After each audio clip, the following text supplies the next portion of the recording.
بسم اللہ الرحمن الرحیم۔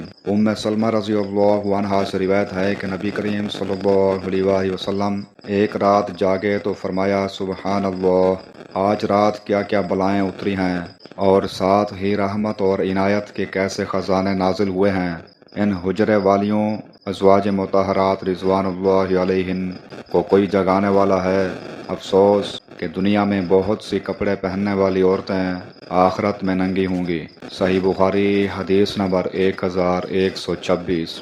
علی بن ابی طالب رضی اللہ عنہ سے روایت ہے کہ رسول اللہ صلی اللہ علیہ وآلہ وسلم ایک رات ان کے اور فاطمہ رضی اللہ عنہا کے پاس آئے۔ آپ صلی اللہ علیہ وآلہ وسلم نے فرمایا کہ کیا تم لوگ تہجد کی نماز نہیں پڑھو گے؟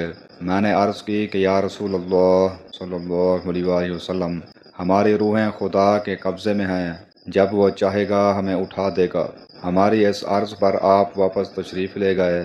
آپ نے کوئی جواب نہیں دیا، لیکن واپس جاتے ہوئے میں نے سنا کہ آپ صلی اللہ علیہ وآلہ وسلم ران پر ہاتھ مار کر سورہ کہف کی یہ آیت پڑھ رہے تھے: آدمی سب سے زیادہ جھگڑالو ہے، وَكَانَ الْإِنسَانَ أَكْثَرَ شَيْءٍ جَدَلًا۔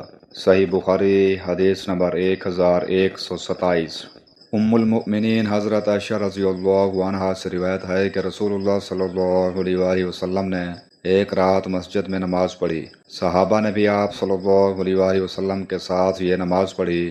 دوسری رات بھی آپ صلی اللہ علیہ وآلہ وسلم نے یہ نماز پڑھی تو نمازیوں کی تعداد بہت بڑھ گئی۔ تیسری یا چوتھی رات تو پورا اجتماع ہی ہو گیا تھا، لیکن نبی کریم صلی اللہ علیہ وآلہ وسلم اس رات نماز پڑھانے تشریف نہیں لائے۔ صبح کے وقت آپ صلی اللہ علیہ وآلہ وسلم نے فرمایا کہ تم لوگ جتنی بڑی تعداد میں جمع ہو گئے تھے میں نے اسے دیکھا، لیکن مجھے باہر آنے سے یہ خیال مانے رہا کہ کہیں تم پر یہ نماز فرض نہ ہو جائے۔ یہ رمضان کا واقعہ تھا۔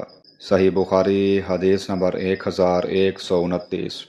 مغیرہ بن شعبہ رضی اللہ عنہ سے روایت ہے کہ نبی صلی اللہ علیہ وآلہ وسلم اتنی دیر تک کھڑے ہو کر نماز پڑھتے رہتے کہ آپ صلی اللہ علیہ وآلہ وسلم کے قدم یا یہ کہا کہ پنڈلیوں پر ورم آ جاتا۔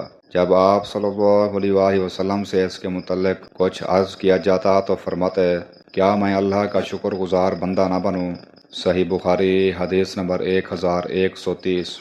عمران بن حسین رضی اللہ عنہ سے روایت ہے کہ میں نے نبی کریم صلی اللہ علیہ وآلہ وسلم سے بیٹھ کر نماز پڑھنے کے بارے میں پوچھا تو آپ صلی اللہ علیہ وآلہ وسلم نے فرمایا کہ کھڑے ہو کر نماز پڑھنا افضل ہے، لیکن اگر کوئی بیٹھ کر نماز پڑھے تو کھڑے ہو کر پڑھنے والے سے اسے آدھا ثواب ملے گا، اور لیٹ کر پڑھنے والے کو بیٹھ کر پڑھنے والے سے آدھا ثواب ملے گا۔